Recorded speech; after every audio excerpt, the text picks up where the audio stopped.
Hello, and welcome to Scarves Around the Funnel, the podcast dedicated to appealing decisions because you're used to getting your own way all the time. I'm Mark Donaldson, and the gang is mostly back together. We start with the head of our appeals committee. Hello, Scott McIntosh. Good evening. Yeah, I've had a fun day. I've been talking Celtic fans for the back of the bus to the front, telling them, they're not quite Rosa Parks yet. Don't know if anyone saw the Twitter post of the Oof. guy comparing this situation to being in the back of the bus in the 1960s. So that's Hmm. been an interesting day, dealing with the absolute mind melt from Celtic fans.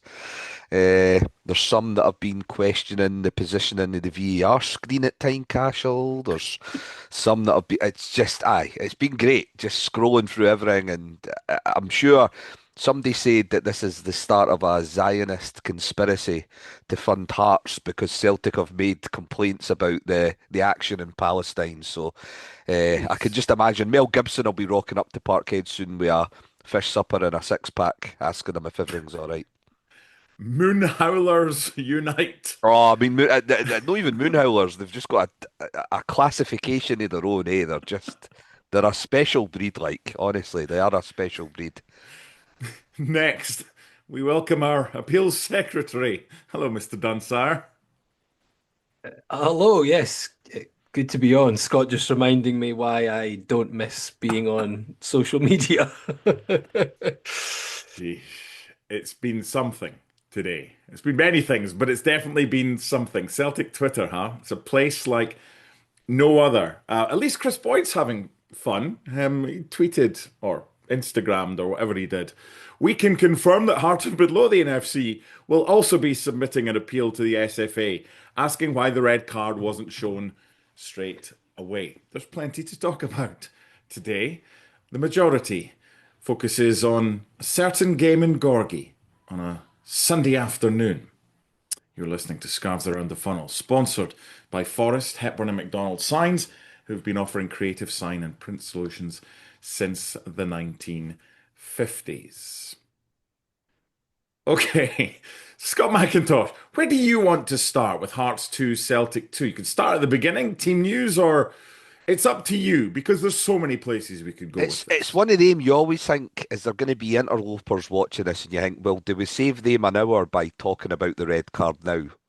And just getting that out the road so Your the choice. Celtic fans could switch off after 10 minutes. Now let's start with the starting lineup and sort of initial reaction to that. I think I sort of had it in my mind that they would potentially do something similar to maybe a 4-2-3-1. I think the intent would maybe be to try and maybe either bring Spittle into the team or maybe drop Braga and have somebody sort of covering McGregor and just allow Trusty the ball.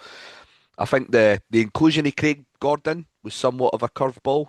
I think the rationale, I don't know if Derek McInnes done a good enough job of explaining this. I think he talked about experience. I think what he was probably meaning was experience in Scottish football. I think because Shanklin and Devlin and Beningame were out the team, he maybe felt that the team was maybe missing characters with that sort of experience.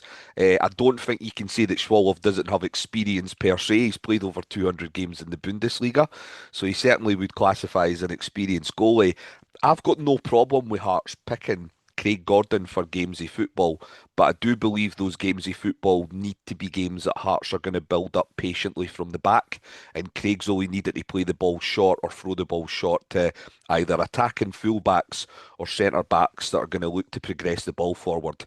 I think, given that the intent was to play Harry Milne out wide right yesterday, I think the intent was quite clear from Hearts that they were going to look to go long and probably bypass the two players in midfield.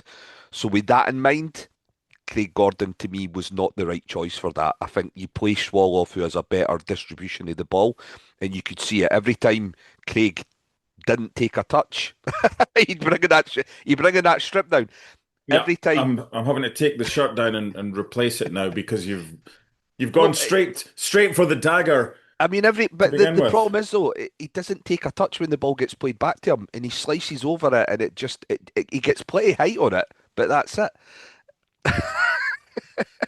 What? I'm putting Uh, another Craig Gordon shirt up, but a so that Scotland was top. that was probably the Would have been contentious better impact if decision. you had a Svolo shirt that you could have hung up Uh, there.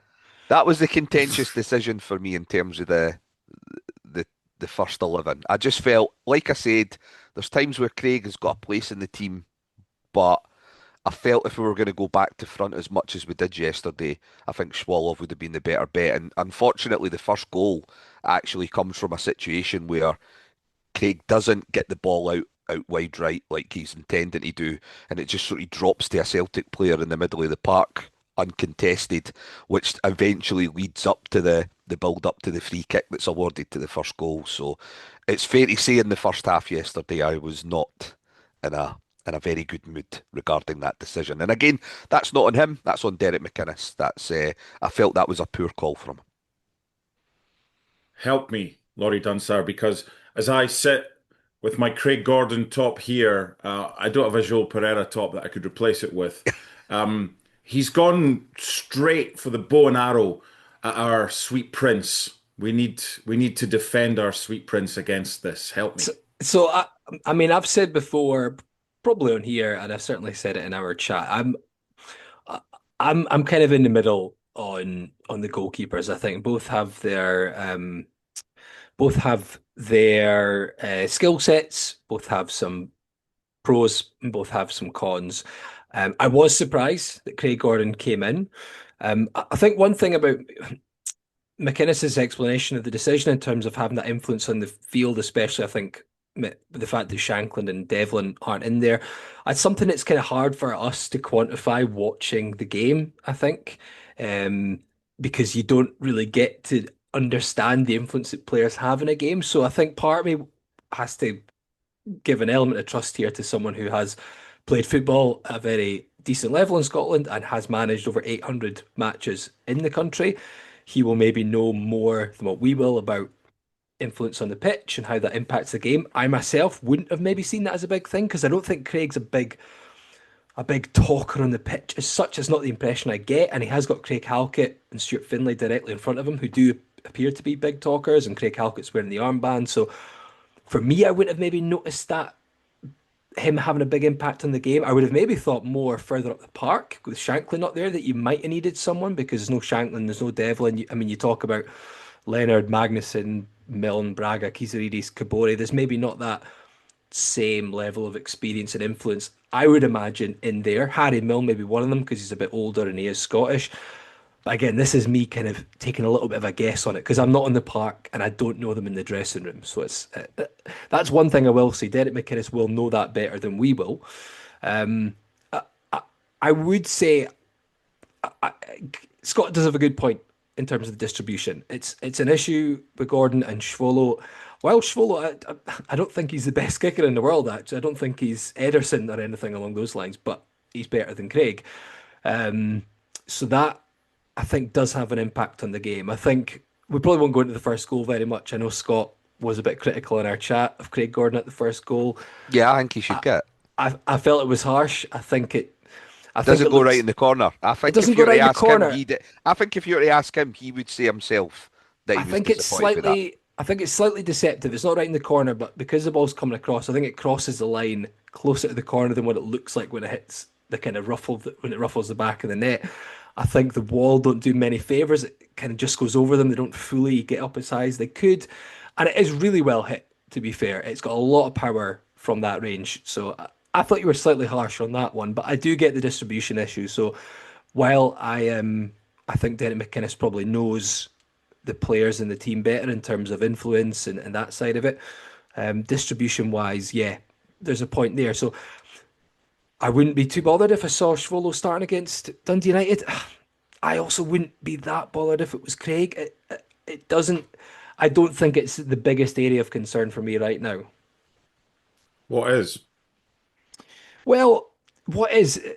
Before the game, I went through some different phases. You know, when Cammy Devlin was confirmed as being out after the St Mirren game, I was very down in the dumps, and I was speaking to some fans of other teams actually in the league, and I'd said to one of them, I think it was a Celtic fan I spoke to, I said to one of them, it's a huge blow for us. He's been our best player this season. There's two players we can't lose. It's Cammy Devlin and it's Lawrence Shankland because we just can't replace those two players at the moment. And then, obviously, a few days later, I was quote tweeting myself, quoting myself in the WhatsApp message going, can you believe it? Who's now out for the same period of time? So when Shanklin was ruled out, I was of the opinion it's done. It's all done. It's gone. We're losing to Celtic. The title's gone already. We might as well just give it up. But obviously, with a bit of time, and thinking about the fact that how we've dug in this season, how we've found a way, and we've found different ways to play games, but different ways to win games, and the fact that our recruitment has been excellent, I started to feel like maybe there's some solution we can find here. And I think when Mark Leonard arrived, and I was going to say I took a deeper dive. I read other people taking a deeper dive into Mark Leonard, and I got very enthused when I read about what type of player he is, the fact that a lot of Birmingham fans feel he should be getting more of a game. And then when I saw a few people maybe moaning about the fact that he's a player not getting a game in the Championship, and you look at the fact there's players who are regulars in the Premier League last year who cost over 4 million quid who are getting a game ahead of him, it's not that big a deal. And the fact that he had not Cammy Devlin stats, but he had very good defensive stats, but also quite good progressive stats. And watching clips of him, especially at Northampton, he can take a set play, and we like set plays. So I started to think very differently, and I thought this could be the next evolution of this Hearts team this season. We can't replace Shanklin, and McInnes has said that himself. We can't really replace Devlin like for like. It'd be very difficult. But can we find a different way to play? And I think we'll get into the game a bit more, but the way they set up was pretty much what I expected. I wasn't sure we'd go with Milne on the right, but I got the logic behind it. But I thought we would go with a back four of what we did, which is 4 centre backs, and I thought we would go more direct and we'd play Kabori and we'd go for that. I think Joe Sked said it a few times. We'd go for a bit more of a chaos factor up there. We'd try and play direct balls. We don't have someone to hold it up. There's no point in trying to play passes kind of low and through the channels in the middle. It's get it forward and let Braga and Kabori just try and win the ball or win second balls and get it out wide. So that was a long way of me answering that question, wasn't it? So that's where I was at. You talked about Craig Gordon, then you asked about the concerns. My concerns were the players we were missing, and it's still a concern. We've still got a very tough sort of 5 or 6 weeks, especially without them.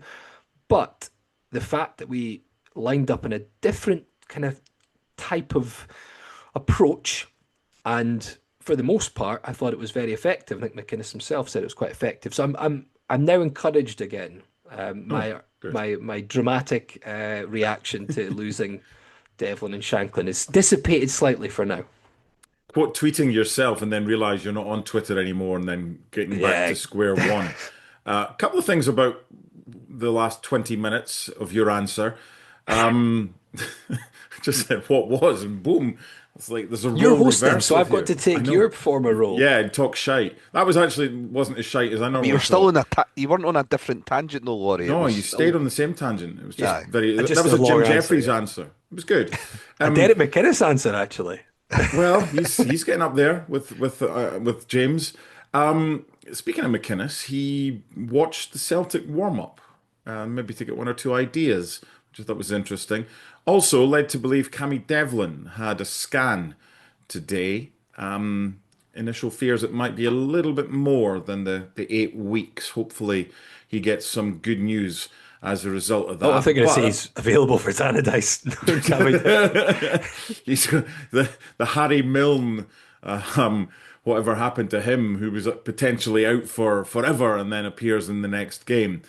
So the player who's been brought in, as Laurie quite rightly mentioned, is Mark Leonard. I think he'll be a good signing. However, Scott, he's kind of had 2 debuts in one. He's had the first 20 minutes, or the first 25 minutes of the game against Celtic, where he struggled to get up to the speed of the game, understandably so. It's brand new to him. And then bit of a Rolls Royce of a player for the last hour. What did you make of his debut overall? Yeah, I think that's probably a fair way he put in it, to be fair. More birthday for the first 20 than Mark De Vries for the next 70 is Gerard Taylor for the first half hour and Gerard Taylor for the last hour. Gerard Taylor Rangers for the last hour, Gerard Exactly. Taylor Dundee for the first half an hour. To be fair to him, I definitely think the pace of the game caught him for the opening 20 minutes. And that was the spell in the game where Celtic were probably slightly better than we were. Not by much, but they were slightly better. They had a bit more of a foothold on the game. And I think this is where you potentially saw the downside between him coming in and what Cammy would do in similar circumstances. So there's a circumstance where he lets Nygren run off him, which leads up to the concession of the free kick for the first goal.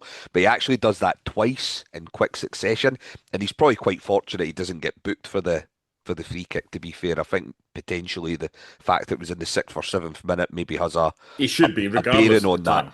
Yeah, Well, he should be, but you know what they always say about referees being a bit Still. reluctant to. I'm not saying they should, but that seems to be whether it's a myth or not, I don't know. But yeah, I felt he was probably quite fortunate there. He had a couple of sort of panicky moments in possession as well in the opening stages. But I felt as the team grew into the game, so did he. And for as much as he doesn't have that intensity that Cammy brings to the midfield, I felt that there was an aspect to his progressive play in the second half that I think forwards like Kabori will appreciate. So I think with Benny and Cammy, they're probably they need Shankland in the team, because what you need is a link player. You need somebody that's willing to come short and probably take short passes and then try and link play further up the park. I think what Leonard showed at times in the second half yesterday was that he's willing to put balls either down the channels or to get the centre halves turning, which I think is how you've got to get Kabori playing. I think if you take yesterday at times and take that Falkirk game last week, far too many Hearts players were wanting Kabori to come short and link up the game, and it's just not his game. He's just not a link player, and neither's Kabangu. So while Shankland's out the team, we need to find a different way to play, and I think Leonard will actually help with that. He's more happy to try something in terms of a more progressive pass. So I think you saw parts to his game in the second half that'll have an upside on what Cammy can offer, but then there's also the balancing act of, I think he needs a better partner alongside him. That's harsh. Not a better partner, a different partner. I do think Magnussen's at his best at the tip of a midfield three and influencing the game further up the park. I don't think he works as well in a midfield two. I think if you can get McAtee fit for next week, that would be the natural sort of foil for Leonard for me. Somebody who has that drive, that energy, and can probably play that position and help him out. I felt yesterday Magnussen struggled at times, put plenty of effort in like everyone did, but I don't think playing in a midfield two or an anchor two is really his game, to be honest. I think it was a tweet from Hearts B and Academy that said 9 years after leaving the football club, Mark Leonard finally makes his debut for Heart of Midlothian. And there was one thing that for me summed him up, and it was towards the end of the game. I think I mentioned it in the brief synopsis last night of the game, where Hearts got a late free kick. He took it quickly, wanted it straight back, and then ran with the ball for about 20, 25 yards. We haven't really had that. As far as the first half is concerned, Laurie, there's probably two moments from a Hearts perspective. After the concession of the goal, I don't know if you would consider, I'm trying to remember what you called it in commentary, if you called it a half chance or more than a half chance for Claudio Braga. There was that one in the 10th minute, Kabori flicking over the top for Braga, getting a yard on Scales, but the shot saved by Schmeichel. And then in the 35th minute, Kizaridis, after Trusty's mistake, he should score. And then there's the difference between Celtic, who were clinical yesterday, and Hearts, who weren't. Celtic get a point, so the Hearts could have had more. What did you make of those two opportunities, and would they have ended up differently if it was a different player on the end of those opportunities? Yeah, I mean, it's a difficult one because without doubt, you hand Shankland those chances, he will probably finish them. At the same time, Shankland's probably not going to get himself in the position, for instance, for that Kizaridis chance, because he's not going to be. Sure, yeah. To be fair, It's not his Kizaridis, role. the way he closes down, and he does that really well. He reads a mistake before Trusty's even got to that touch, and he does it at pace. You know, Shankland's not going to get into that position that quickly, so he does that bit really well, and he's done that a few times. Actually, he got another chance early in the season from doing that, and also didn't score it. I think it was against St Mirren actually. St Mirren defender got in a similar mess. I think it was possibly King. Um, but Kizariri seems to be one of these players now. I know he's maybe starting to lack a bit of confidence because he's not scored for a big 14 games, but a lot of his goals, you know, it's quickly whip on his right foot. As soon as the space opens up, crack at goal, and often scores a fantastic strike. When he's got a bit of time about it, he seems to overthink it and maybe try and be too clever. Try, you know, this time he seems to try and roll it to the near post because I think the obvious one is to go to the bigger space. And Schmeichel kind of, to be fair to Schmeichel, who I don't really rate as a goalkeeper these days, he does actually quite well to call him out on that and block it. But I think with someone who's got such composure, such an accurate finish, and you know can hit it with pace and power, just back yourself. Like, pick a corner and put it with a bit of pace into that side of the goal. Don't try and roll it in. You're kind of, you know, Craig would, you know, if Craig was on, I'm sure he would say it as well. What do you want as a goalkeeper in that situation? You want it kind of low and near you because you can stick a leg out. You don't want it lifted over you. You don't want it to pace in the corner because you're not getting that. So he's getting a bit of a worrying trend of missing chances, and then he's starting to doubt himself because the chance in the second half, I think he is going to then hit it. As I'm saying, he's going to hit it with a bit of pace. He's going to try and pick his side, not be clever, but he takes too long. You know, you're thinking. In fact, if you listen, you probably were listening to our commentary. Jimmy goes Yeah, hit, almost. hit, hit. I think he says hit at least 3 times because it's like he's got one chance to hit it, doesn't. Bounces again. Second chance to hit it, doesn't. Third one, he's about to hit it, and by that point, Liam Scales has come in again, like Schmeichel. Credit the defensive player, he does well, but he shouldn't have had a hope in hell of getting there. So, yeah, Shanklin finishes probably 2 of those 3 chances, but he doesn't get in the position for the first Mm. Kizaridis one. But he wasn't in those positions. And I think one thing, it was a good point Scott was making about the way we were playing and getting used to the way Kabori plays. I quite, I think Joel said something after the game on the Heart Standard one. It wasn't quite a connection between them, but it just worked a bit better.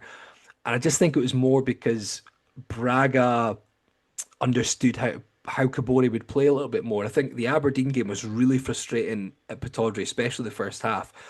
And it wasn't just Braga's fault because I think Shanklin was ruled out very late on, so they didn't have much time to work with it. But he kept playing like he was playing with Shankland, waiting. And Kabori just, he's not Shankland. He's like, he's not going to come and hold it in. Kabori kept trying to make runs, and he made a few good runs. And Braga was waiting for someone to come close to him to play off. And it's like, it's not Shankland. You can't do that. So whilst I don't think there was like this intuitive nature about the double act of Braga and Kabore, I think they at least understood how each other wants to play. Like I'm not convinced by Kabore at this point. There might be a way of, you know, polishing the rough diamond there. Only time will tell. It's why we took a punt on someone for a pretty low fee. You know, we think there's a chance there. They won't all work out. But what we can do with him is get a bit of a different dynamic. He's pacey, he's powerful, he'll run in behind, he'll cause problems. And if Braga can work off that and pick up the second balls, I think Braga quite likes being that position sometimes where he can work that way and he's not. So I think it was an interesting dynamic, and I think if we play them together more, we might get more success from it. Albeit, I think it's very important we do have another option because I'm not convinced that Kabori will work all the time, especially if we're playing a team that's not that Celtic weren't defensive at times, but if we're playing a team who are very happy to completely go low block against us, I'm just not convinced it'll work at all. And I think we need someone else who can bring a different dimension, even if it's not Shankland. Yeah, I feel pretty similar to that with regards to Kabori. I think he's a player you can bring on. Thought he did a great role at Dens Park when we were struggling down to Yeah. 10 men. Can hold the ball up. He's got pace, but I'm not sure he's your 15 to 20 goal a season striker if he was to start. God forbid something happened to Shanklin, left or got hurt or whatever. Interesting that I've been going back and forward over the weekend with Corbett from This Is My Story. He said, I thought Kabori was brilliant yesterday, done loads of hard graft. I just explained what I've said to you. He says, I think he'll play that role for this season. I think a pre-season and a few players moving on, he'll become our striker proper. He'll score goals. I like him. Whose side are you on here as far as the Kabori debate is concerned, Scott? A little bit of column A and column B, I think there. Hmm. Look, it's difficult because his link-up play isn't great. And when you consider that Hearts play with inverted wingers, it's not like we're going to have guys hitting the byline and crossing the ball in for him to knock it in. Those inverted wingers are looking for link-up forwards. They're looking for a Braga or a Shanklin to bounce the ball off of. So I don't know whether he fits into a 4-3-3, which McInnes is kind of plumped for at times. And, if we can get the likes of Matto or Chesnikov or that up and running this season, I would imagine it's a formation he'll go back to on occasion. So I don't know where he fits in that. But what I would say is, in a situation like yesterday where we went more 4-4-2 and we were just looking to rattle Celtic, I thought I thought he'd done a good job of that. I thought he'd done really well, more so with his work off the ball. We all know that there was a few occasions where on the ball he lost his foot in and it didn't quite work out for him. But I thought off the ball he'd done a really good job of unsettling Celtic, and we actually get some of our chances yesterday through that sort of persistence. It wasn't so much that he was always getting first contact. He was just making it harder for Trusty and Scales to get a proper contact on the ball. And to be fair, with Shankland and Braga, and we know that they've been trying to get that combination with him where Braga makes the runs beyond and Shankland drops deep. But actually, we get some of our chances yesterday because we've got a nuisance maker like Kabori in the team. So I do think he did contribute more than maybe some of us are maybe giving him credit for. But I do think as a long-term option, I don't know if it works within a 4-3-3 system. Just because I think his link-up play is not brilliant. He's not technically a good player. But I do think he's got a role within the squad. But I think the fact that we're still looking to get another striker in between now and the end of the transfer window tells you that I think McInnes himself probably doesn't see him as being the the answer to replacing Shankland over the next couple of months. He's one of options that he wants to have, but I don't think he's confident that he's somebody he can rely on week. And I think the comment Laurie made about the low block, you could see that with Falkirk last week when there's no space between goalie and centre halves. Kabori and Kabangu struggle in those scenarios because they want balls like the red card incident yesterday. That ball from Kurjota, that's what Kabori's wanting to run onto. Kabori doesn't want to come short, and that's fine.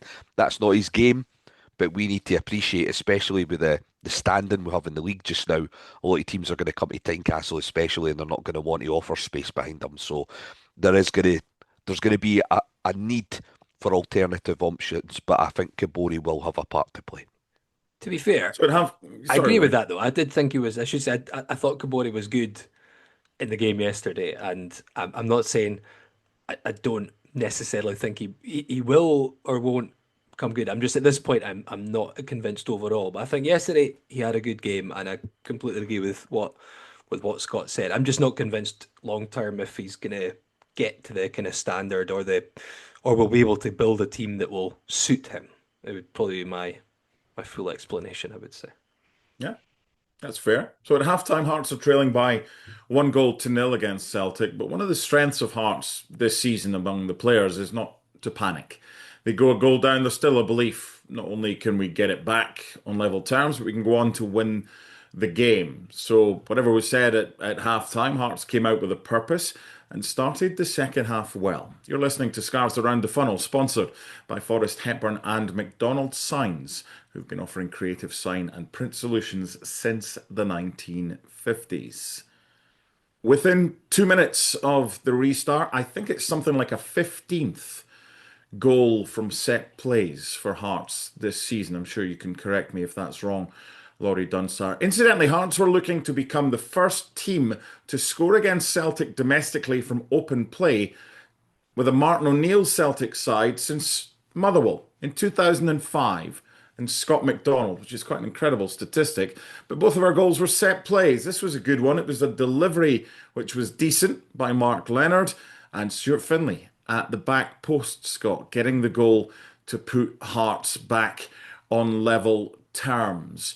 At this point, are you thinking, right, we've got the momentum, let's just go for the 3 points rather than, oh, Celtic are here, a point's not a bad result against them? thought they were there for the taking at that They point, were, just because we'd definitely. start. And to be fair, the first half, I'm not saying the first half we were excellent, but the first half was one of those. It was a bit of a nil-nil half. I don't think Celtic had done much. We'd had one okay chance with Braga, and then the one really clear-cut chance because of Adidas. But other than that, we weren't overly brilliant either. We sort of started to stamp our authority on the game in the sort of second half of that period. But yeah, I think once the goal goes in, and I think there's something that needs to be highlighted with the goal, and that's the work that's clearly being done through the set pieces, and in terms of watching what Celtic do and how they deploy skills and Trusty. And you can see that what Celtic do, which is what a lot of clubs do nowadays, which is it's zonal marking. So what they tell Skills and Trusty to do is mark a space, and what Hearts have done is go, well, where's the space that they're not marking? Because that wasn't the only time they went back post. You know, they go back post for the second goal as well. So clearly that's something that Hearts have looked at during the week and thought, right, well, we'll aim for the back post and we'll make sure that the likes of Finlay, Halkett, McAtee are in that area. So it's really clever for Hearts. I know that it's very easy for people to talk about Hearts as just being a set piece team, but you can see that a lot of work's going into it. And fair play, they're getting their rewards for it, and rightly so. That's clearly a tactic where they've watched what Celtic have done so far this season and they've taken advantage of it. And really, Celtic need to look at that as other teams do and go, well, how do you adjust to things like that? Maybe we need to go back to just good old fashioned pick up a man each, get the centre Mm. halves to pick up the most dangerous players. The amount of times we've seen, I mean, look at the Rangers game. Finlay, when he scores against Rangers, is it Rascan that's closest to him or something like that? Like it's just, it's good for Hearts, but there's a lot of clubs that need to look at themselves in terms of how they're approaching set plays just now, because Hearts and Rangers just now are just running amok for set plays. But in terms of how it left you feeling, you felt that we could go on and win that game because Celtic had been poor. You know, they scored a really good goal. It is a good free kick for Nigran, but their midfield, that was going to be the concern for me, was that 3 against 2 in midfield. But to be honest, Celtic really lack the legs. And this is the thing with Nigran as a player. He has moments, and he's won Celtic a lot of points domestically this season. I think he's potentially their top scorer this season, but he's not a runner, and neither's Engels and neither's McGregor, and I think Celtic really struggled with just the intensity of the game yesterday. And when it gets to 1-1, you just think that the momentum's behind us and we'll go on and get a second. And to be honest, to Kazaridas, he really should add that second goal a couple of minutes later. But Yeah. fair play to Liam Scales. He has time not only to wipe out Harry Milne, but also then block Kazaridas at the same time. So I mean, he is Superman for 30 seconds there. Manages to be in two places at the same time, just about. But aye, that's the moment. You think if Hearts get that goal ahead, I think Hearts going to win that game. Because the momentum was fully behind us at that stage, and the crowd were as well. I think this is a point that was not the first time, but that's one of the most obvious examples I've seen of where Hearts reducing the away crowd, I think, has had an impact on the game. Because I think at that point that Celtic go 2-1 in front, I think if they do that in front of a full away crowd, I think that stand could be bouncing. It could give those players that have played 60 minutes with 10 men just that little bit more of a lift. But in fact, the majority of the crowd are all Hearts fans there. Celtic have only got their 600. And I felt that has a factor, and that plays a part yesterday, as do the fans. It's not just as simple as just filling the area. The fans have got to be on board with the team as well. And I thought the fans were patient and stuck with the team throughout. But yeah, at 1-1, you really are thinking, uh, it's a bit of an opportunity missed. That I think McInnes put this quite well when he said we just didn't keep it to 1-1 long enough to really make that momentum count, unfortunately. Yeah, 15 minutes after Hearts got back on level terms.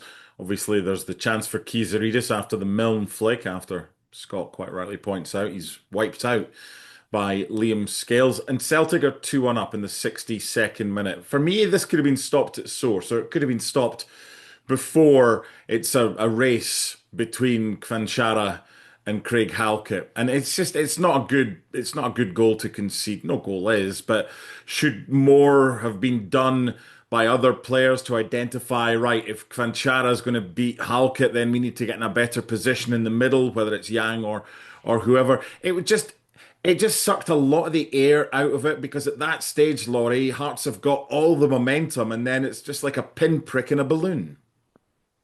Yeah, it felt very sort of historically typical of watching Hearts against Celtic, in all honesty, when you've had games against them when you're like, we're on top, we're going to actually win this. And I mean historically, as in when Hearts tend to not get results against Celtic or Rangers, and then suddenly they just score.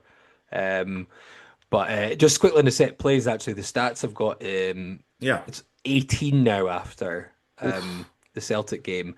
And that means that we've scored, assume that's correct. The stats would suggest that we've now got more goals from set plays in the Premiership this season than St Mirren have scored in total in the Premiership Wow. this season. I think 13 of those are corners. So, yeah, fair play to Hearts set piece coach and just the coaches and the players in general for being so effective. But yeah, the goal, I don't know if Chavanchara caught us out a little bit because, to be honest, I thought he was awful most of the game. And to be fair to him, he's barely played. I think he played at the start of December. He's been chucked out to Turkey, which apparently, if you read reports, is partly because he's a bit of a problem child in the dressing room in Germany, which we'll see how that goes at Celtic. So he's not played an awful lot of football. Chucked into a game. He doesn't know the league very well. I thought he spent more time looking at Hearts defenders and challenging for It was balls. a So very Chris Sutton-esque first half from him, eh? It was just, I'm not even going to contest the ball. I'm just going to it's jump into the Hearts player and just hope that I get something out of it. But I thought he was all over the place. I thought I wanted another look in comms at the moment after they go ahead, where he just runs at Mark Leonard. And don't get me wrong, like Mark Leonard knows what he's doing. I'm going to block him off. He might do something silly here, but Chanchara like buys it and then some. And not only does he barge him over, but he I sticks mean, his hands up, and is it it's Dean Shields, 2007? it's Because very similar because that's what I'm thinking when I see that incident. yeah, no, I thought similar actually when I looked at it again, but unfortunately, all we ever got on comms was a wide shot, and it was hard to Mm, tell how much force and where he yeah. actually proper got contact. So it was hard to make a call. Um, so that was it was just silly, you could if a red had been flashed, I don't think without having seen a proper zoomed in one, I don't think VAR is going to intervene. But that moment, to be fair, he did very well, and I don't know if that took us by surprise. It's suddenly the big 6'3" boy is racing through on goal, and he's outpaced the back line. I think the one criticism, Halkett you'll criticise a bit, but also it's harsh to do so. But I think the fact Jamie McCart's a centre back playing left back is highlighted there because he doesn't really know. Should I be coming in like a centre back here, or should I be sticking out in the white? And Yang, as much as I don't think Yang is a great footballer at Celtic level, he does that sometimes quite well, like just suddenly becoming a nine from the wide position. So it's not good defending from us. To be fair to Celtic, it was as I say, it felt like watching Hearts Celtic of old, where suddenly Celtic from nowhere just get a goal when you think you're on top. And yeah, it was a sucker punch, but whatever you think about this Hearts team and whatever happens at the end of the season, wherever Hearts finish, I think what's undoubtedly been clear about them is they've got a hell of a lot of character and spirit about them. Because they've been in a lot of positions this season in games where you feel like that's a bit of a sucker punch or that's a blow. And Hearts teams of old, I think you would think they're not going to pick themselves back up here. They could fold. And they just haven't because, again, they worked their way back into the game. And obviously, the red card's pivotal. But even before the red card, Hearts had started to knock on the door again. The Celtic looked very rattled, was the word used by McInnes. And I think that's accurate. They were rattled even before they went down to 10. I s For me, with the goal, I sometimes wonder, does Halkett have a chance of getting a yellow card and fouling him just at the start of that move? Yep. But then he maybe doesn't expect him to extend his run that much and be able I to was get that surprised, far to ahead be of him. fair, Because the way he suddenly, yeah. to be fair to Halkett's not a slouch. No, I'd say Finley's probably the quicker of the two, but Halkett's not a slouch. But that was the only sort of minor, not even criticism. It was just an afterthought of, was that one of those where he could have picked up a sort of a good booking, a good yellow card, so to speak. But yeah, it's one of them. It's funny the point about the character in that. Like you're spot on. Like And this is something Derek McInnes deserves a lot of credit for, because we talk about Jamestown and how it can do a deep dive in the numbers, but the one thing it can't measure is the behaviours and the character of the players that we're signing in. And to be fair, the guys we've brought in, McInnes has done a good job in terms of, going on that gut instinct, speaking to the players once or twice and going, "You'll do for me." They're all contributing in one way or another on the most part. And that was a huge, huge driving factor yesterday, was the character of the team, because it wasn't a pretty game. Not No. that I don't think we had any intention of making it a pretty game with the way that we set out our stall, but I think there was a lot of guts and desire in that performance. And again, we've shown at different times this season, different ways of why I think we'll stay the course between now and the end of the season, because we've done things differently against Celtic in terms of how we've approached each game. 7 points out of 9 from Celtic so far, and 6 points from 6 from Rangers, which is pretty good. The game was scruffy, it was scrappy, and the first card came when Kvanchara was auditioning for Robot Wars, as Laurie mentioned, and he just battered into Mark Leonard. Then Stephen McLean, who didn't have a great game, it was stop-start. He kind of struggled to keep a hold of things. Into the book went Magnuson in the 65th. Tunecki came on for Kvanchara. Hearts made their first change in the 71st minute when McEntee and Kajota came on for McCart and Magnuson. That moved Harry Milne back to left back. And then a couple of minutes later, it's Kajota, who I thought had a really good cameo, plays a lovely through ball for Kabori, and Trusty brings him down. Now, there's no truth in the rumour that Celtic have appealed, hoping it's frivolous and getting extra games added so they're missing Austin Trusty for longer. But he didn't have a good game, Austin Trusty. Let's get the take now from two very maroon-tinted spectacle Heart supporters. Scott, you can start.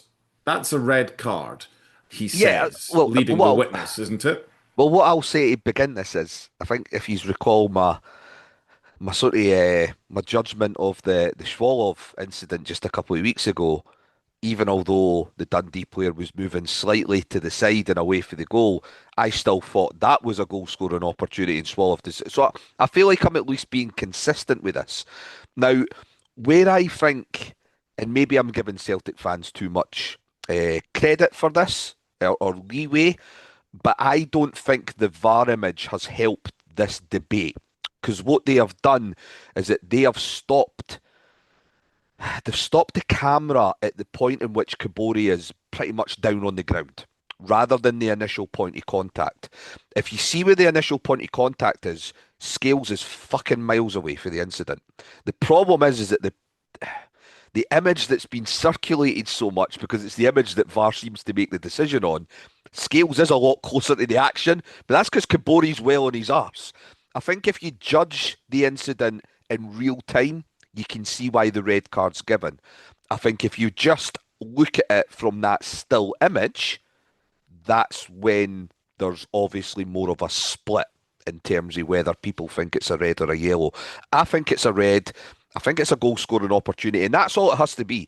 Doesn't have to be clear cut, doesn't have to be obvious, it doesn't have to be a tap in goal scoring opportunity. It just has to be a goal scoring opportunity.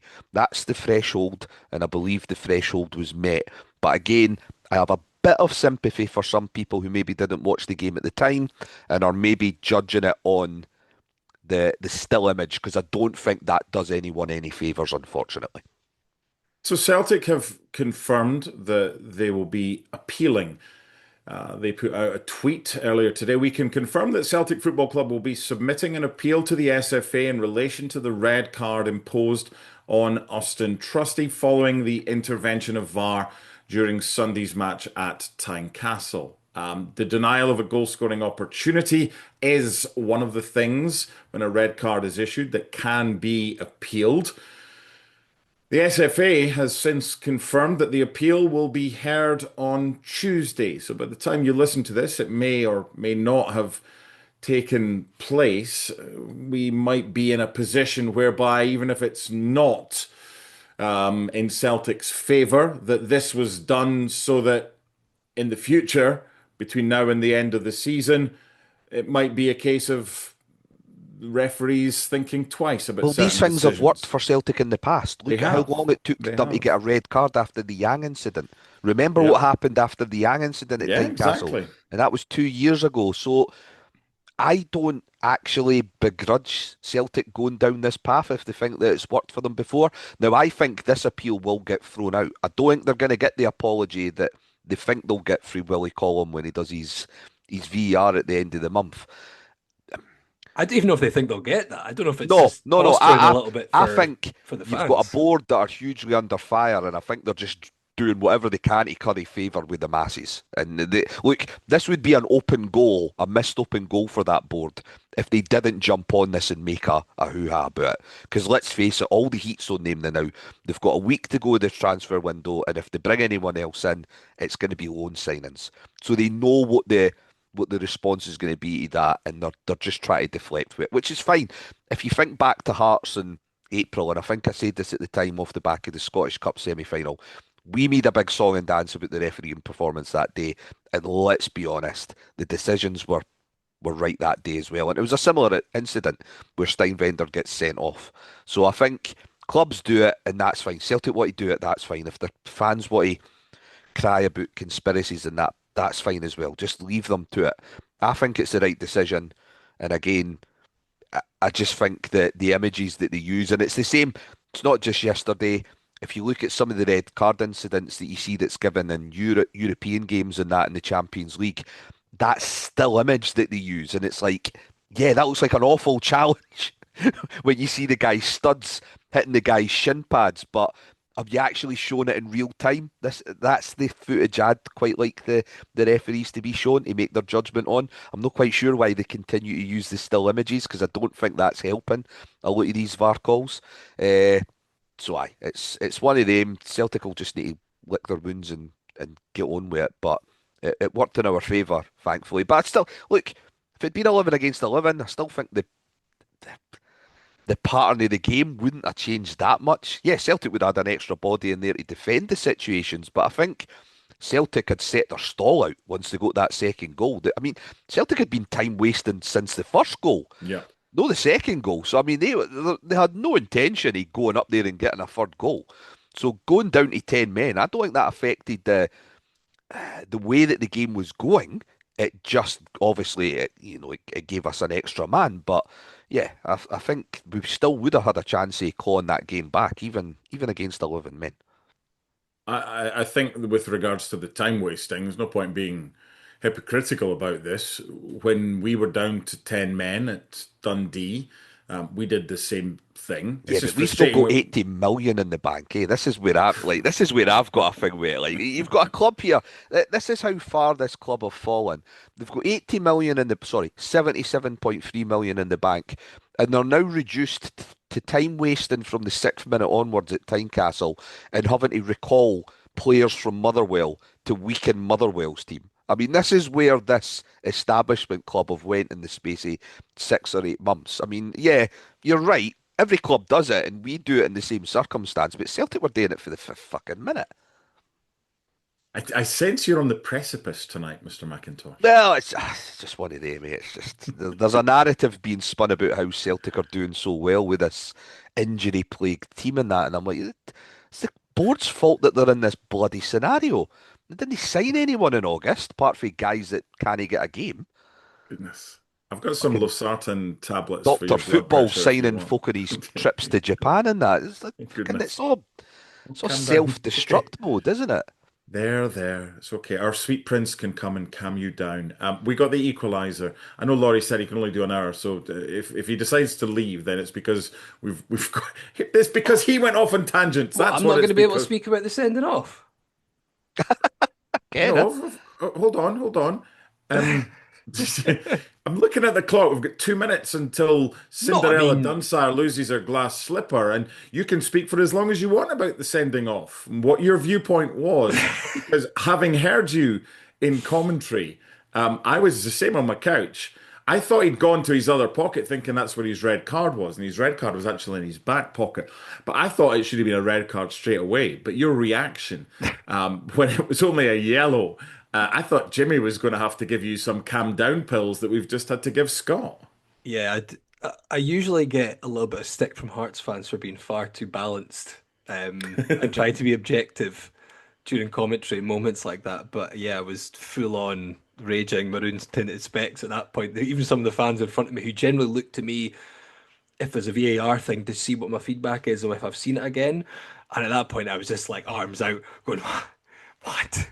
What?" Looking around at someone to tell me how it's only a yellow card.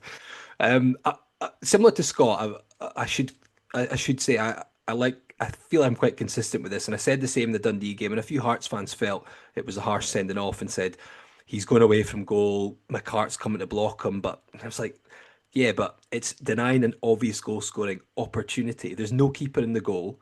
Maybe Halkett could block it. Maybe McCart might get tackling, but the boy's going to get to the ball at the edge of the box, and even if he's slightly away from goal, might be off balance, he's got a chance to hit that goal. That's a goal scoring opportunity, and the same applies here. People talk about, last man still sometimes now, or or is he going to actually score? Oh, he's still got to finish it. But like, it's not the point. I don't know Aye. if Kabori would have scored that. I've It's got like no. XG. It doesn't get measured on Aye. the individual that's got the opportunity. It's just, Yeah, but you see, yeah, Scales is behind him. He's not getting there. He's past Trusty.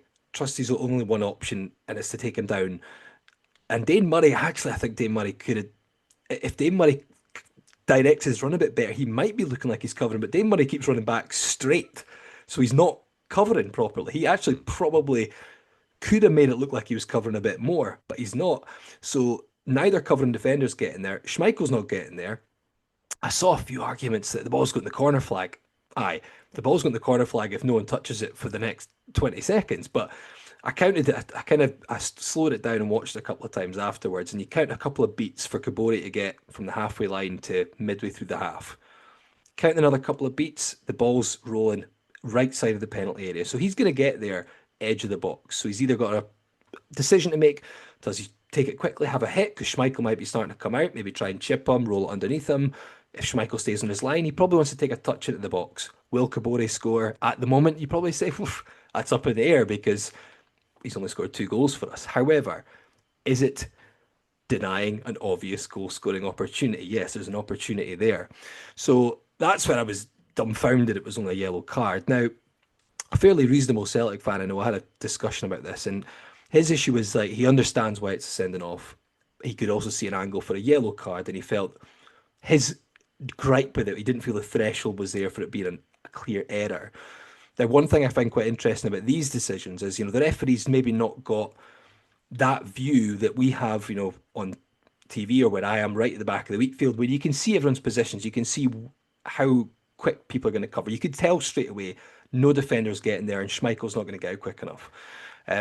Now, all the mainstream media get the VAR footage, so you can hear from them. So you're asking what were they saying, what were they saying, and you usually get a bit of feedback. They can't hear what the referee on the field says, but they can hear what VAR was saying. And apparently, what John Beaton was clarifying was, could the defenders get across to cover? So to me, and I can't confirm this, but if that's what VAR's feeding back to him, it suggests that maybe McLean was looking for clarification. He's explaining, I think the defender's going to get across to cover that. Is that what you've seen there?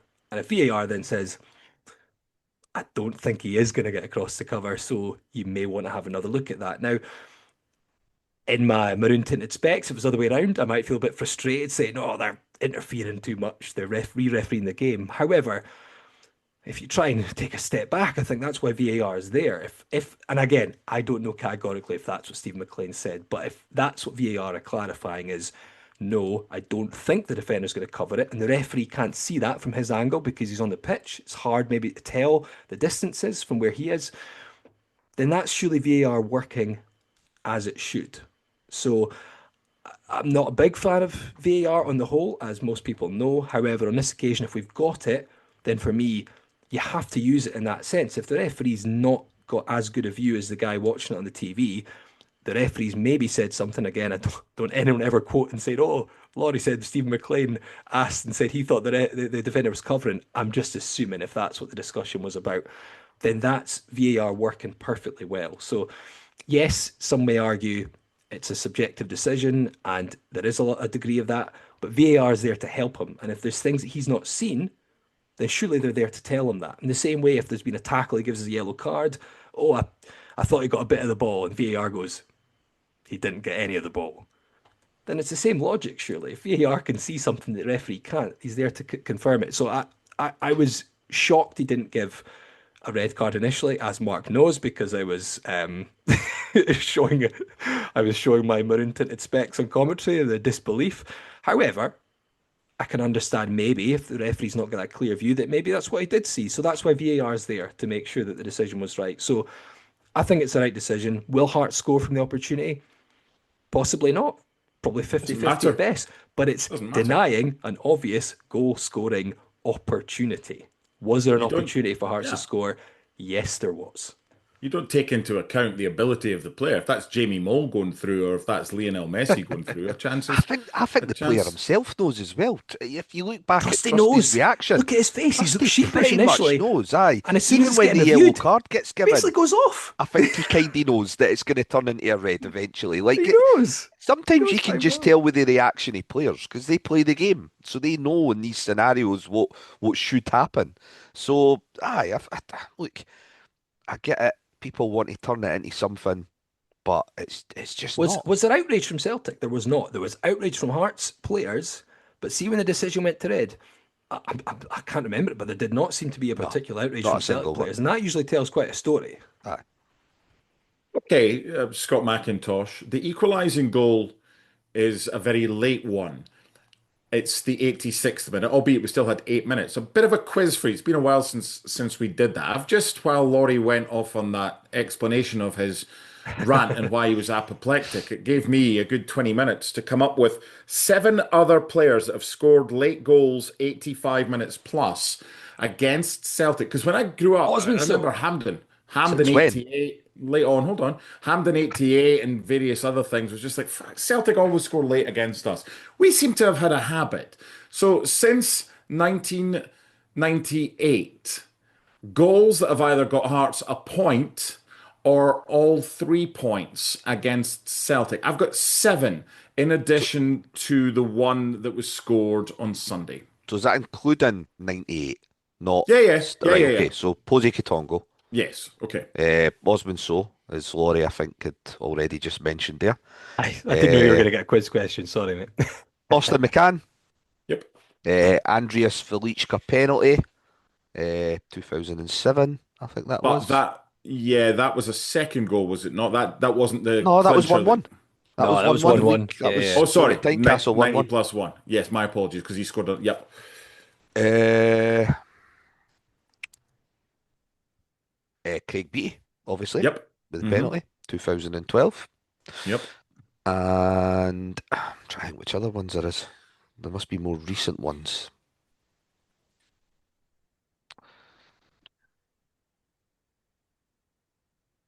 It's funny, I can always remember the older ones compared to anything that's happened in the last 5 years. I did say since 1995, didn't I? No, you said 98.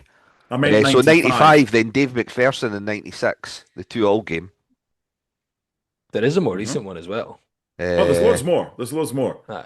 There's one. There There's was one that you've got a bunch that I David, wouldn't have got, but one of the when first ones that did, popped. what minute did David Hagan score in that Good game shout. at 86. I was at Parkhead? that game. I was at that game. No, it Aye. wasn't. It was at Hampden. It was at Check this. Hampden. You're hitting all the 30 yards in the top corner. You're like he's the Reedys, but there's one that's like basically a one-on-one. Just pick your corner. that you're not getting here. One of the first ones that came into my head after Uh, Osmond. So I don't know, how is that? I can't think of. unless you said it and I just didn't catch it. Nah, you tell me which obvious Well, one I've am I missing I've got out? John Suter John during Suter was the one I COVID. was. Oh, John Suter, aye, God. During COVID, I've got Craig Beattie, you mentioned, Roman Bednar, Austin McCann, David Hagan at Hampden in a league game against Celtic, Willie Jimison Aye, in Jameson. 95 as well, and Jose Kutongo. And now we can add to that list Oisin McEntee at the back post from Milne's free kick, and Claudio Braga with the goal. 4 minutes to go, and it's weird, right? This is what football does to you. Before that, I'm just like, please, just give us a point, just give us a point. And after that, you're like, I don't want a point, I want more. I think we can get three, and then eight Well, minutes eight goes added up. minutes as well, yeah. Oh, what we had chances, and Blair Spittle hits the bar. Um, I didn't know how to feel afterwards, and I'm glad I waited to do that kind of roundup last night because I was pissed at the end of the game because I thought we should have won it, and then I thought, well, hold on, that's hypocritical because you were going to take a point when you were 2-1 down.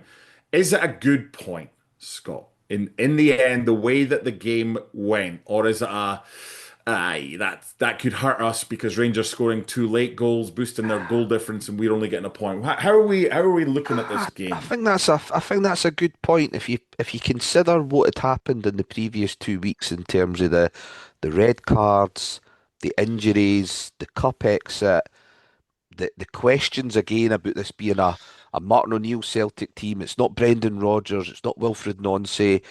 I think it's a good point, and I think ultimately the performance means more than the point itself, probably because it wasn't a point that we snatched from Celtic. I think if anything, Celtic come away with that game thinking they're maybe a little bit fortunate to not lose that match. So I think it's a good point. It's an even better performance, and I think it lays another marker to suggest that we should only get stronger from this point onwards. If you think about the midfield and attacking options we could have in a week's time, then Hmm. I think it's fair to say that Celtic caught us at what should have been the best opportunity for them. Having to bring in Mark Leonard after one training session, injury issues, and Celtic can say the same. Celtic have had injury issues, but their injury issues go back months. They've had time to fix those ills, and it's not Hearts' issue that they've only decided to plunder the loan market for two signings so far this month. Whereas with Hearts, it was kind of thrust upon them in the space of a week. So I think everyone's done well considering that. And I think everyone's going to have little dips. Now, could it happen to us first with the way the fixtures have happened? If you look at the next 10 fixtures up until the split, it's split in a way in which we've probably got the rough part of the fixtures in the first 4 or 5 games, and then we have what's more of a winnable 4 or 5 games off the back of that. So in a couple of weeks, could we be sitting there and saying that Celtic have maybe closed the gap on us a couple of points? Maybe Rangers have a game. It's entirely possible, but Rangers and Celtic are going to hit these stages as well. And I've said this a few times now. It's what we do between them and the split. If we can be 6 points even ahead of these two teams going into the split, we're putting ourselves in a really good position because then everyone's got to play each other. So we're still in pole position. Uh, Rangers are doing well just now. Rangers are keeping a lot of clean sheets and scoring a lot of goals for set plays, but they're not they're not polished as a team yet. And I think there may come 1 or 2 games where they don't get a goal for a set player, they don't get a penalty, and they're away to Motherwell soon as well. So they've got a couple of tough games and away to Hibs on Sunday. And Hibs haven't laid a glove on them yet, but Hibs are in a position where they need a performance, or David Gray in particular needs a performance. So it's going to be interesting to see what happens on Sunday. So yes, I think we are very much still in this and very much Yeah. still, I would say, favourites because I Yeah. think something that hasn't been picked up on from yesterday is the fact that Hearts could bring on subs who could influence the game and Celtic couldn't. Celtic looked rather depleted. When they had to bring off Kieran Tierney, what was the option? Dane Murray was the option. Hmm. When they had to bring on Ralston, that was their option. Like Celtic have zero depth in that squad just now. And again, it's not to say that Hearts have better individuals than Celtic, but we have a more balanced squad and there's greater depth within that squad. So I still think we're in a better position. Looking at it yesterday, and I probably had this feeling for the last couple of weeks, Rangers are our closest challengers now. I think out the two teams, Rangers are better equipped to stay the course, unless Celtic pull a couple of rabbits out the hat over the next week, which I just don't think they're going to do. Then I think Celtic will drop more points than Rangers over the coming weeks. I was having a conversation chatting with Luke Shanley from Sky Sports. He's a big heavy a couple of times over the past few days. He was saying the Hibs fans are shitting themselves because they're expecting some sort of response after the Falkirk game, just like they expected after they were knocked out of the cup by Dunfermline. But he said it would be typical Hibs if they went and beat Rangers, who they haven't beaten in the top flight for 20 years at Yeah. home, which is unbelievable. He said it would be typical. He's like, oh, we should lie down to them. We can't have them winning the title or anything. But that would be so getting the biggest helping hand from Hibs this weekend against Rangers. But we've got to Something do I our want. job first. This is the Oh, thing. well, You've and got here's the thing, and I'm glad you mentioned the word first because this hasn't been spoken about much, if at all, before. Hearts' next three fixtures, so against Dundee United, at St Mirren, and against Hibernian, all take place before both Rangers and Celtic play in that game week. Hearts play Saturday night. Hibs play Rangers. Celtic play Falkirk on Sunday. St Mirren Hearts is on the Tuesday. Rangers Killie and Aberdeen Celtic is on the Wednesday. Hibs Hearts is on the Tuesday. Celtic Livingston and Motherwell Rangers is on the Wednesday. Playing on a Sunday, knowing the pressure's on, is one type of pressure, Laurie. But this is going to be interesting. Our next three games, if we do our business, then the pressure is very much on Rangers and Celtic. Yeah, and it does work in two ways in terms of if we don't pick up full points, it hands them a big incentive ahead of those games. So I think there's a certain degree of pressure on us in a different way. But I agree, it's more pressure on us if we are playing the day after and they've cut the gap, or even if a few weeks down the line, if they've maybe even overtaken us, if it gets to that point. Hopefully it doesn't. Yeah, three 8 p.m. kickoffs in a row as well. That can't happen very often. I think it's like 6 games live on TV in a row. I think we'll be at. I think. So yeah, some big games coming up, and yeah, I'm very interested. Obviously, you'll probably talk about Dundee United very soon, but 3 games that all have potential to be difficult games, but all the type of games that I think we've really stepped up for this season. So yeah, it's going to be very interesting next 5 or 6 weeks, I think. Yeah, the Hearts Falkirk game on the 21st of February is the next game that we don't have live on television. Okay, you're listening to Scarves Around the Funnel, sponsored by Forrest Hepburn and McDonald Signs, who've been offering creative sign and print solutions since the 1950s. Saturday night, Tannadice, Scott McIntosh. Is it a trap game or is it a fixture that we should go into full of confidence because we have the momentum and Dundee United are not in the best of form right now and didn't have a game at the weekend because their match against St Mirren was postponed because of snow? Yeah, I think the momentum should be with us. United are they're a funny side. Hmm. They obviously had a huge overhaul in the summer, and I think the initial impressions of certain players like Dolcek and Kamara and that were quite positive. I think Dolcek's struggling on a personal level. I think he's been sort of a little bit homesick, so his form's really dipped over the last few months. Kamara's been in and out the team. They've got guys like sort of Samsford and that have done well for them on a more consistent level, but they've still got issues at the back. There's a real lack of legs at the back. They've still not really signed a number one goalie. They're still using the guy that was number two to Kucherenko, who went back home after a few months as well. So, the recruitment's now under a bit of a lens compared to where it was a few months ago when I had a slightly positive start to the season. I'm hoping Esselink starts because every time I see Esselink play, he generally looks really poor, really sluggish, really struggles with the intensity of the game. And I think this is a game we should be looking to win. It's not to say that Goodwin can't set up Dundee United to frustrate us. I'm sure he'll try to do that, but I still feel like there's enough players on our team with little bits of individual magic that can win us games. We're still such a threat for set plays as well. It'll have been another week for Mark Leonard to get to know players. It's potentially another week closer to the likes of Aju and McAtee playing more minutes for us as well.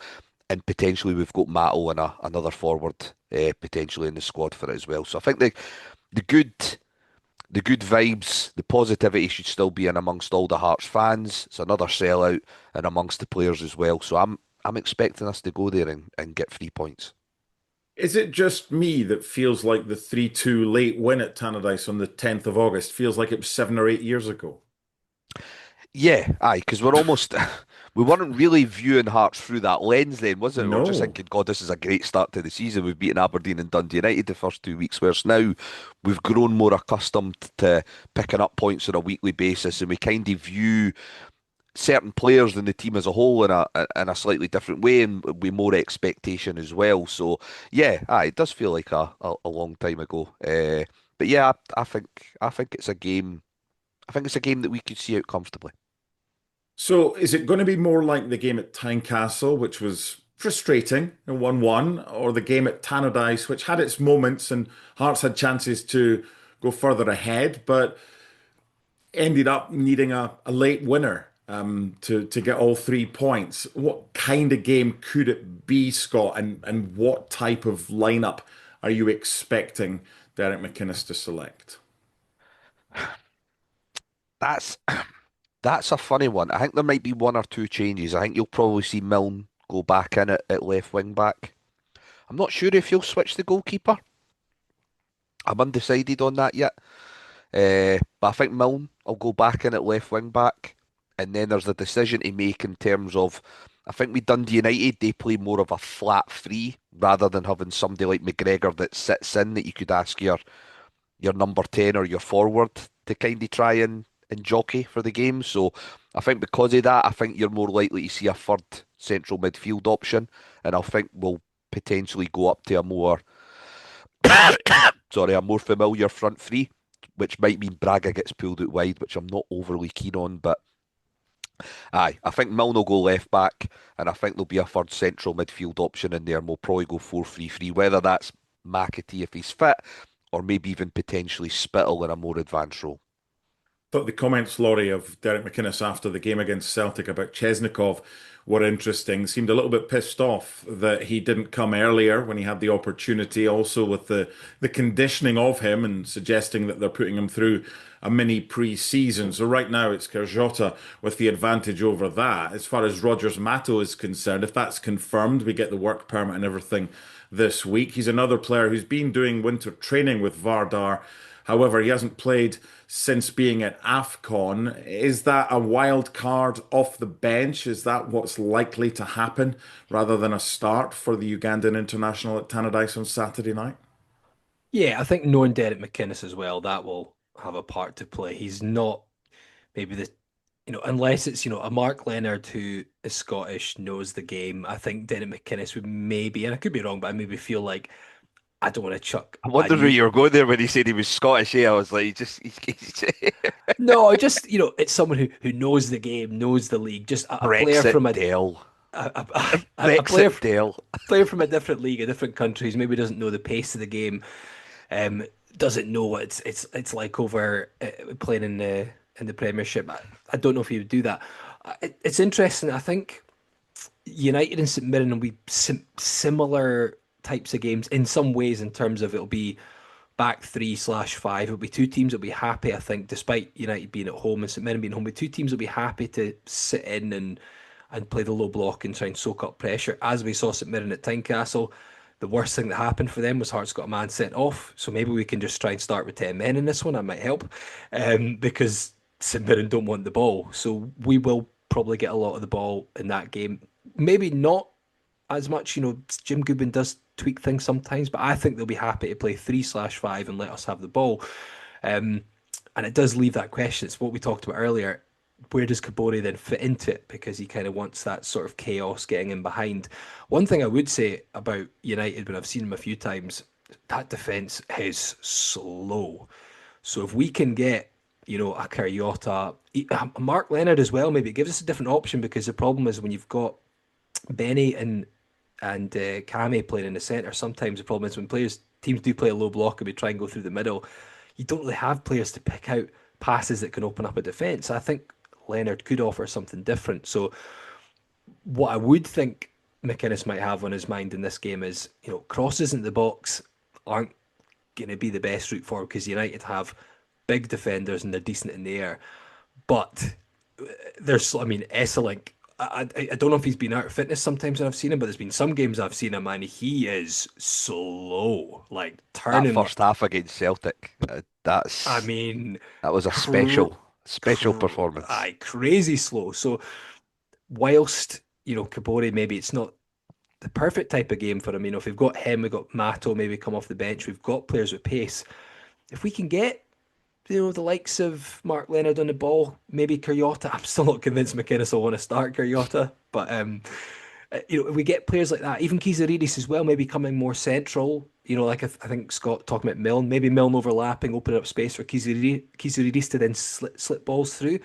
I think that could be a good route between that United team if they do sit back, because we've maybe got some more ball players in there, whereas typically we've maybe got two players who aren't so progressive in the middle, obviously with their very very strong skill sets in different areas. So I think I can't call how McInnes will set up for this one, but I think it'll be a different type of approach to this game than Celtic, because I think firing it up the field direct will probably suit United down to the ground and it'll suit St Mirren down to the ground. So I'd like to see us get on the ball more and try and get some players on the ball who can cut open the defence. Because look what Kyrgiota did. I know that United probably won't be as far up the field as what Celtic were, but great pass and suddenly you're unlocking the defence. And that showed what the likes of Kabori can do, because he was behind Trusty when that ball got played and he was very quickly past him. And none of the other defenders were getting back. So it's something that we don't have with Shankland. He can't do that. It's not his game. He's not got the pace, but Kabori can do it. It looks like Mato can do it from seeing clips. And we've got to remember as well, there's going to be another striker that'll probably be signed, and it might be signed before United. I don't know. So we could have another option there as well. So I think that's what I'd like to see in this game, is get players on the ball and maybe stretch the game in terms of open up space for them. So get fullbacks, wing backs forward to kind of drag players out of position, and maybe allow Leonard, Kyrgiota, Kizaridis, Braga even dropping deep even to pick up the ball and maybe try and thread balls through to someone who can run off behind. I think that might be the opportunity, because while the United defence are decent in the air, from what I've seen of them, if they get turned and a player gets in behind them, they ain't catching them. Prediction time. And with Celtic and Rangers not playing until Sunday, Hearts have got a chance to go 7 points clear of Rangers and 9 points clear of Celtic if they win at Tannadice on Saturday night in front of the cameras. Scott McIntosh, prediction for the correct score and a Hearts goal scorer. I'm going to say Hearts 2-0. Okay. And I am going to go. I think Braga will get another goal. He's good for an away goal. Laurie. Oh, another statement. We got lots of statements this season. Statement. I'm feeling Kilmarnock away vibes early in the season. I'm gonna go 3-0, and I don't usually like to go overly confident these days, so hopefully it doesn't bite me in the backside, because I've not been on here as much to make these predictions. But I don't know. I feel like there might be a bit of a bounce. I know McInnes said the players were disappointed after the game, but I quite like that. And a draw against Celtic, you asked the question earlier. Good point. Good point, or 2 points dropped. Like, if we win the league by a point or on goal difference, it's a good point. If we lose it by 2 points, it's a bad point. But I think the fact was that we had players missing and we were the better team. We should have beaten Celtic. We had better chances. They were wasting time even before they were down to 10. They were shelling the ball at the field. It wasn't working. This is still, Celtic. It's a poor Celtic team, but it's a Celtic team that against Dundee United under a much worse manager than what they got just now, they should have scored about 4 or 5 goals in the first half. You can criticise Wilfried Nancy for a lot, but that game against Dundee United, it was just poor finishing from his team. They should have battered United in that first period when they went to Tannadice. So I think it's a United team that haven't really got going recently. They should have been battered by Dundee as well, I thought, in that game. Dundee opened them up a lot of times. So I think we can take advantage of that. I don't think Tannadice will stick with the team an awful lot if Hearts start well. If we get in their faces, we make chances, we go ahead early, I think Tannadice will turn on them. I don't think they're overly happy with the way they're playing under Goodwin. I think that'll work in our favour as well. And I think if we do get the first goal, I think United might fold. And if they try and start stepping out and creating chances themselves, it'll open up even more opportunities. Here's some great sound bites for a United fan to pick up after we lose this 1-0. So yeah, I'll go 3, and let's go with something different from a goal scorer. Look, I'm going to back Kizarides to get a goal because I feel he needs to get his confidence back. He was knocked a little bit. He's still such a danger. I saw some people saying we need to drop him. I was like, you can't drop him because he's still one of our most dangerous players. And I think in this game, United will be sitting very deep. I think he might get a little chance with it opening up from 25 yards out where he can have a pop at goal because they'll be so deep. And that'll be a bit of a conundrum for them. I'd like us to have more shots at goal. I think Mark Leonard can hit them. I think that's a good advantage. What Kizarides can hit them. So you've got a United keeper, and who they're playing just now? I can't remember. Is it Richards in or is it still Dave Richards? Dave Richards? Backup goalkeeper because their first choice has been so poor. Let's test keepers more. We got players. I was slightly disappointed we didn't do it more with Schmeichel because the second Bologna goal in the Europa League game basically was through him. He was already complaining about it before it went past him. Yeah. So let's have some more shots at goal. I think United will sit that deep that we will pick up the ball between 25, 30 yards from goal. Let's test them. I don't think they're great in the goalkeeping department. Let's get Kizarides getting shots. I've seen Leonard score a few cracking goals in highlight reels from Northampton especially. So yeah, there we go. Kizarides to end his little goal drought. Hearts to win 3-0. Bouncing away end. Braga song ringing out. We shall not be moved ringing out. And then the Highbees to do us a favour on Sunday. Okay, we've had a 3-0, a 2-0. I'm going to go 1-0. I'm going to steal your thunder and say Mark Leonard, either from a set play or whatever, a banger from outside the box. I was speaking to someone about Hearts title challenge, and they were saying, when you go to Tannadice, you go to St Mirren, you just have to win. You just have to find a way. I don't care how it is. That's I what just didn't want to champions say do. that because Celtic What? and Rangers and that have dropped points at all these grounds this season. Like I just think No, but think about it. At one point in time, if we get 2 points from these games, that's not going to help our title challenge. If we can go there, make a it depends statement what the other before, two do though. This is the thing, doesn't eh? well, Like let's get an Hey, increased lead over them Falkirk at as well. Celtic Park. Falkirk at Celtic Park That's no after gimme Celtic for have had Celtic. after Celtic have had that midweek game. I mean, that's yeah, that's no oh, gimme. by the way, fingers crossed for Celtic on Thursday. Here's hoping they get a good result. Yes, Yeah, genuinely, definitely. yeah. Yeah, give them an extra, at least 2 more games. No, I think it was you, Scott, that said a few weeks ago when we were talking about how many points you would not feel confident, but you think we need to be ahead in the split. And you're talking 9 points.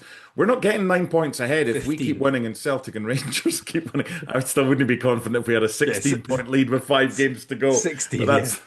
that's the Hearts fan in me. We have Tannadice, statement win. St Mirren, nasty. Statement win. Go there. Let them drop points. Let's increase this lead rather than worry about, well, how many points will it I be? was being quite Let's sarcastic just about go there. the statement because it's almost like, and I've said it myself before, but it's like you can't. How many statement wins can you make? It's like the it's like the debate. I still see it on forums and stuff away from Hearts forums, like how realistic and will Hearts put in a title challenge? Like I'm pretty sure the question now isn't will Hearts Top of the put in league a for title 4 months. challenge. It's like Exactly. the question now is will Hearts win the league? And that one is still a big ask. It's still a big ask. Will Hearts win the league? If I had to pick one of the teams and I had no bias in it, you would pick Rangers the way their form's going. But I think they'll still have to have some kind of blip at some point, and we don't know how they'll react to that yet. But yeah, the question now is will Hearts win the league? Because look, to be honest, we could have a great season and finish third. I mean, it's the way it might go. But as Scott says, it's not all about Hearts because at some point the other two are going to drop some points and they've got some tough games coming up. In some ways, I think it's probably more likely Falkirk gets something at Celtic Park than Hibs beat Rangers the way things have been going for those two teams. But you never know. And if the pressure's on, like Mark says, if they go into the game, Rangers 7 behind, Celtic 9 behind, similar to what I talked about with the fans at Tannadice, the fans at Celtic Park aren't going to give their team an awful lot. I know they've been behind O'Neill, but if they trail at Falkirk and they're 9 behind Hearts in the table, they've not been playing that great. Rangers go behind in that game. I really want to see Danny Rule's team tested. I know they lost to us, but other than that, I think that was kind of given as a Hearts are playing very well at the top of the table. But I want to see them have a proper setback. whether it's a defeat to Hibs or whether it's another game coming up, and see how they react to that. So yeah, could be an interesting weekend. And look, this is why it's a fascinating title race, and why I think if you're not a fan of any of the teams, then it's a good watch, because could end the weekend could end with Hearts 7 clear of Rangers and 9 clear of Celtic. It could end the weekend with Hearts only 1 ahead at the top, and all those scenarios are pretty realistic. I wouldn't be stunned if any of those happened. So yeah, I think it's good, and I'm hoping that certainly it goes our way this weekend and for the rest of the campaign. I love how you said you've got you for an hour earlier today in our chat, and now you're like, keep talking, keep going, we can go longer, we can go longer. Wouldn't it be funny if Sunshine on Leith belted out after Hibs beat Rangers on Sunday and nobody was there to sing along because they were that pissed that their team had helped Hearts? I think I saw Hibs fans say, can't wait for it to be Hibs 0, Rangers 3 and Sunshine and Leith blast out at the end, and everyone's... I've actually said to Brandon, I says, look, if there's any chance I can come along with you on Sunday, I'd actually do it. I wouldn't need to get pushed into that scenario. I could actually sit there and quite easily cheer them You'd be more animated than him. You're the Hibs fan jumping around celebrating. You're not even a Hibs fan. The pair of you have been very animated today, and we appreciate it. So, coming up, our next 3 games are against the teams in 8th, in 10th, and in 5th in the table. How many points will Hearts get? Who knows? But I tell you what, we're enjoying the ride. I'm going to leave you with Derek McInnes' quotes after the game against Celtic. When he was asked, are Hearts title challengers? He simply said this: I am enjoying where we are, but we're well aware there's big clubs and good teams that are destined to be where we are. And we've got to be ready for that challenge as we go along. I've said all along, I think we're going to have to keep improving, but I believe there's wins in us. And if the fans keep that connection with the team as they did today, who knows where it can take us. And by the way, there are some decent Celtic fans out there. They're just not on social media. Bye for now.